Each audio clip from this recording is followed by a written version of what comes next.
guys. Obviously, tough game, tough loss. You know, give Wisconsin credit. Questions?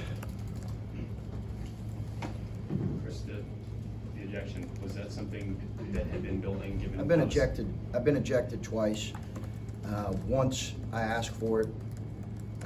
The game was over. Coached hundreds of games. Never even come close to being ejected. This was, I believe, an official who I couldn't communicate with the entire game. And, you know, unfortunately, the first technical was warranted. I deserve the first technical.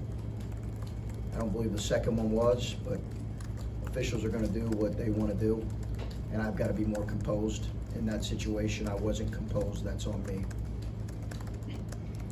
So, what did they tell you as it happened? Couldn't tell me anything. Couldn't talk to him. Couldn't talk to him. Sorry to cut you off. Couldn't talk to him. Couldn't talk to him all night. All we want to do as coaches is talk to officials. Couldn't talk to one of them. When you say that, you mean like any play? Like if there was a foul, you couldn't talk the whole half. Didn't want to hear it. Chris, what was your message in the locker room after the game? I know it's got to be the worst weird spot, losing the game, and also, you know, you didn't see the second half, but at least you were out there for the second half. What was the message after the game? I guess, you know, how do you keep this thing moving in the right direction? No, I think we just all have to be better. We all have to be better. You know, it begins with me. Again, I lost my composure. That's on me. It's fully my responsibility. I deserve the first technical. We all have to be better. Our start has to be better. We have to play harder, and we certainly have to play smarter. We've got to coach better, all those things. When you say play harder, do you think effort's been a big thing lately as part of this? Or I think we play harder when we're down, and I think our effort is not what it needs to be. It certainly wasn't what it needed to be to start, but again, that's ultimately my responsibility. So I want to make sure I don't attribute something to an official who didn't do it. You get first technical from Pfeiffer. I deserved it. Yeah, you get the first Courtney. one from Pfeiffer. The offensive foul on Justice was called by Courtney. Yes. I don't know who called the offensive foul. That was Courtney. Okay. Okay. The nearest official to you was Pfeiffer. Did he give you the first technical or not? I believe it was Courtney. Okay. And then Higgins gave you the. Yeah, I don't want. Yeah, listen. I'm just trying to be accurate who it is because people want to know who ejected. Yeah, I mean, people can go back and look at the film, Bruce. I've got to be better in that situation. I would like to be able to talk to officials. That's all I would ask. Again, I've coached hundreds of games and not gotten thrown out. The first technical was warranted. I thought it was a flop. I think the video concluded that it was a flop. They're trying to get that out of the game. They didn't. Give them credit. He took the hit. I believe it was a flop. I said that. I shouldn't have reacted like I reacted. I deserved the first technical.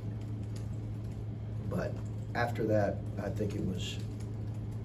I asked Coach Guard if the option officials have to call a flop has made low post contact more clear for you to teach to your players and cleared up the ambiguity about low post contact.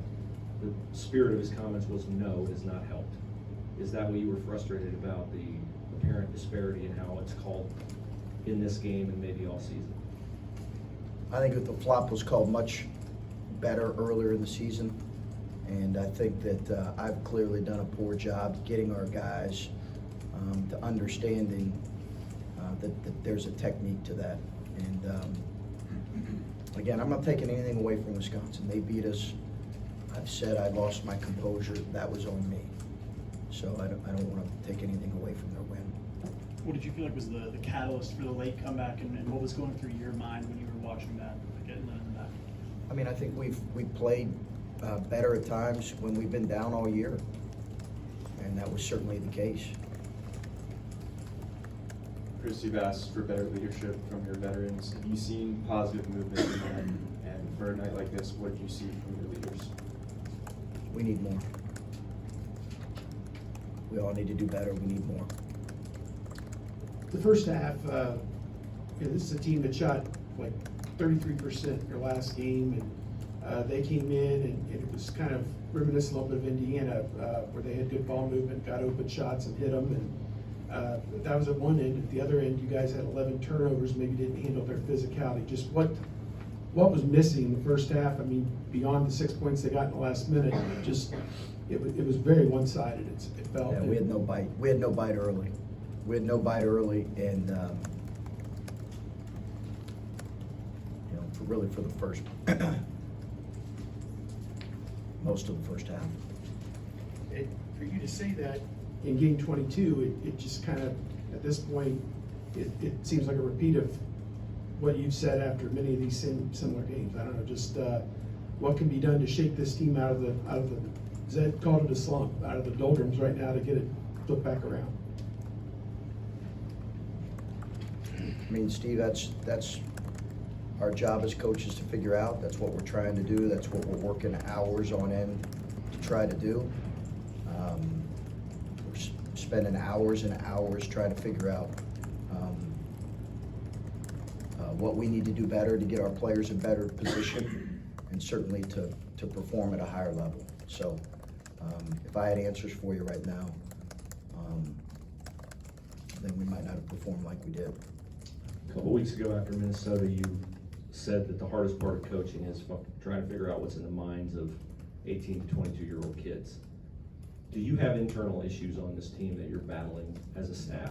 Are they as connected as they were at the beginning of the year emotionally? No resentment over Bryce's success, anything like that? Yeah, I don't really see that, Bruce, as being a significant issue. And if I did, I wouldn't tell you, but I don't see that as being an issue. So I think our guys they like each other. I have challenged our leadership, and I've been open about that. But again, that's on all of us.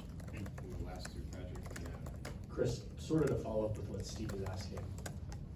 Zed, Ice, any of the guys we talked to after losses have said a lot of the same things without much changing. You've said a lot of the same things post-game.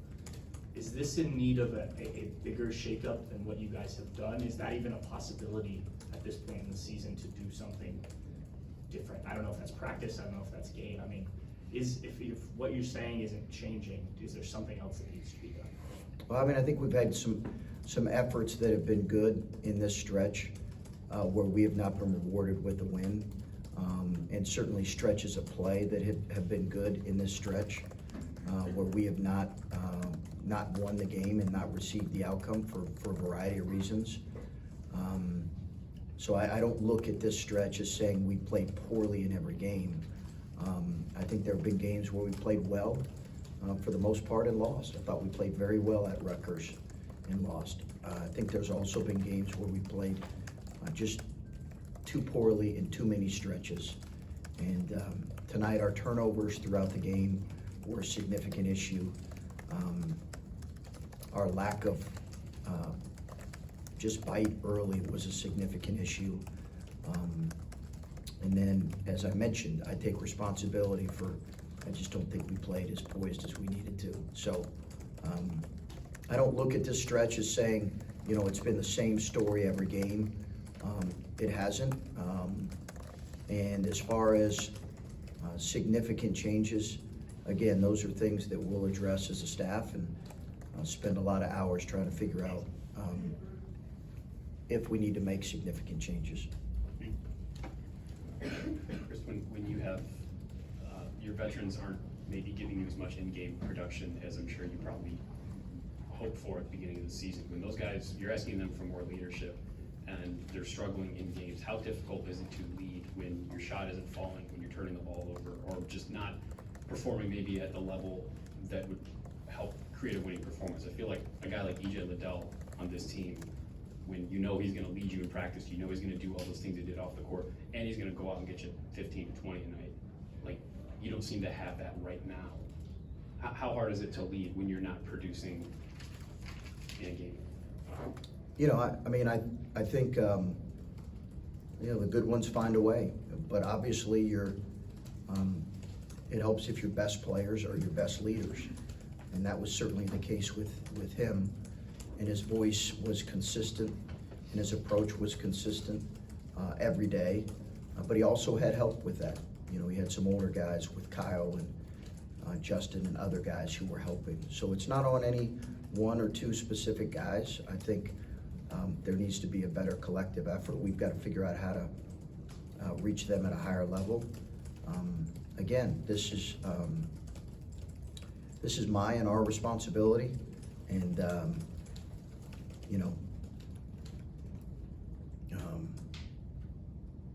we're going to work extremely hard to do better than what we're doing.